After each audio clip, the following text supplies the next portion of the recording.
Very few things are more satisfying than nailing the perfect shift in an H-pattern gearbox. Especially when you know if you do it wrong, this can happen. Oh, that's... Ouch, that is a serious money shift. Unfortunately, the art of using all four limbs to drive a car is becoming a thing of the past.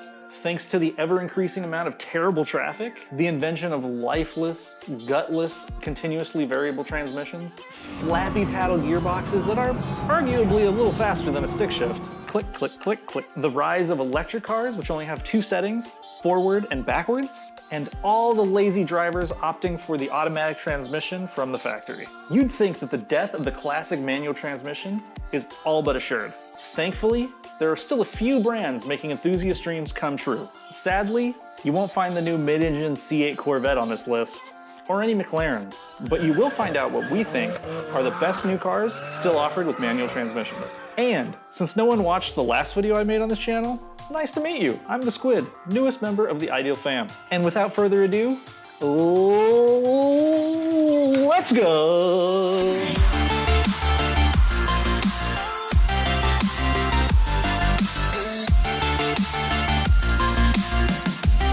Okay, this first brand should come as no surprise. If you're gonna call yourself the ultimate driving machine, it better come with an H-pattern.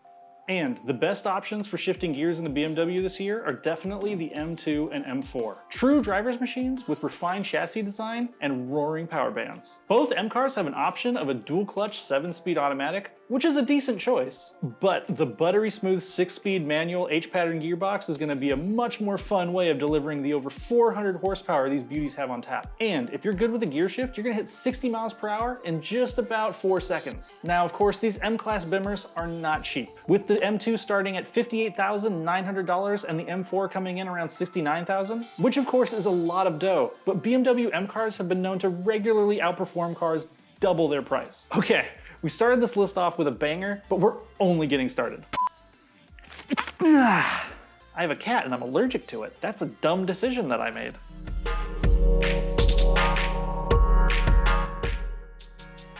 The real thrill of driving a manual transmission is the stripped down driving experience. And no one strips down a driving experience quite like the fellas over at Lotus. The Evora GT is the long overdue replacement for the Evora 400. The clever Brits over at Lotus put this thing on a diet and gave it a bunch more horsepower.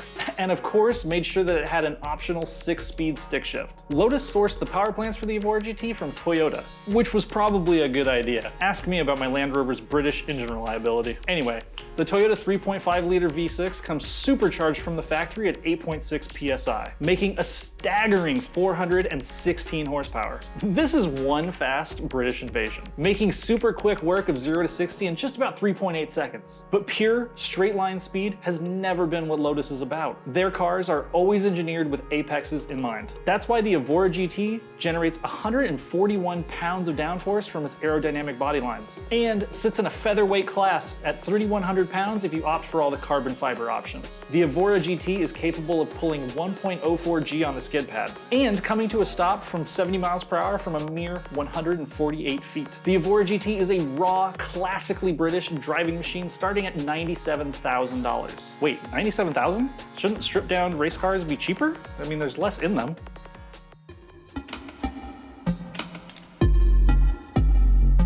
Okay. Let's bring this list a little bit back down to earth. Don't want to spend $100,000 to drive a stick shift in 2020? Genesis or Hyundai have you covered. The 2020 Genesis G70 is probably my favorite car to come with a manual in 2020. Now hear me out. When you opt for the spunky little turbocharged 2-liter 4-cylinder engine, you get this sporty luxury sedan with a stick shift. And as an added bonus, you get an upgraded set of Brembo brakes in with the deal. All for under 40,000 bucks. That's an ideal deal, I think. I'm new here. And the Genesis G70 stands alone here. Literally no other luxury sedan can be found with a shifter. And yes, I'm including the BMW 3 Series. And as a lifelong fan of the BMW 3 Series, this hurts me a little inside. I remember back in the early aughts, you had a plethora of luxury stick-shift sports sedans to choose from. You had the E46 3 Series, the B5 A4, the Lexus IS 300, even the Mercedes C300 came with a stick. And now the only company making one is a ragtag little Korean luxury brand? Seriously, we need some way to show the world that we need to preserve this dying cause. Oh wait, we have a shirt, which I'm not wearing.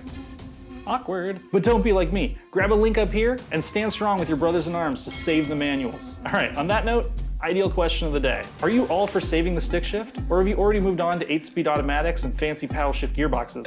Let us know down below. And now, the part I'm sure Brad will like the most.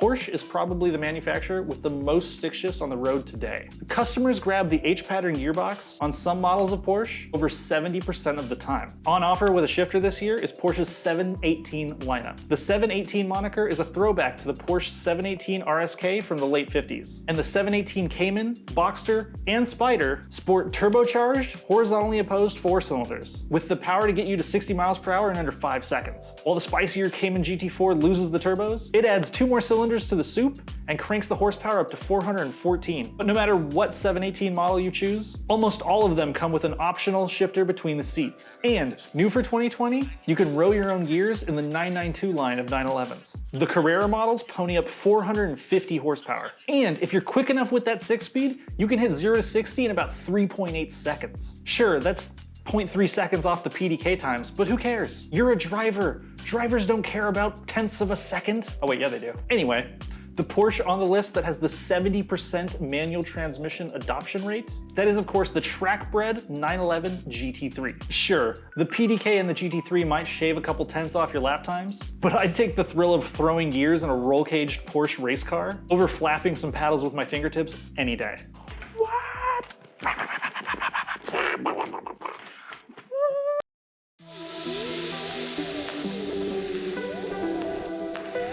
All right, let's talk about America. America, fuck yeah! Apple pie, moonshine, and manuals. Yeehaw! I wish I had a cowboy hat. Brad has a cowboy hat. That dude's American AF. American muscle is all about raw, unfiltered power. From the fire-breathing Chevy Camaro ZL1 to the Hemi-powered Dodge Challenger RT, all the way up to the Shelby GT350R Mustang with its track-ready chassis design and Voodoo V8. Spooky. You don't have to skip leg day in America. They all come with an optional manual transmission. And of course, the best use of a clutch pedal? Revving up, dumping the clutch, and roasting some rubber.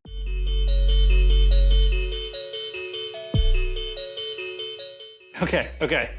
We're not gonna do one honorable mention. I'm gonna run through a bunch of cars in 2020 that still fight the stick shift fight. Ready? Let's go. You could get a Chevy Spark with a 5-speed manual. But why would you? You can throw 6 gears in the Fiat 124 Spider, or its much more fun Mazda Miata cousin. Either way, put the top down. Honda is still out there rocking 5 speeds in the Accord, the Fit, and the Civic. Go Honda. Take a Sunday Hyundai drive with the Veloster. Just make sure to go with the N model for a fun little Turbo 4 and a 6-speed with rev matching. The new Mazda 3 has a manual, but only on the front-wheel drive model. Bummer. The all-wheel drive seems so fun. And of course, there's all the usual Japanese suspects. The STI, the WRX, the 370Z, the BRZ, or its 8.6 sister. Okay, that's covered. Now let's head back to Britain.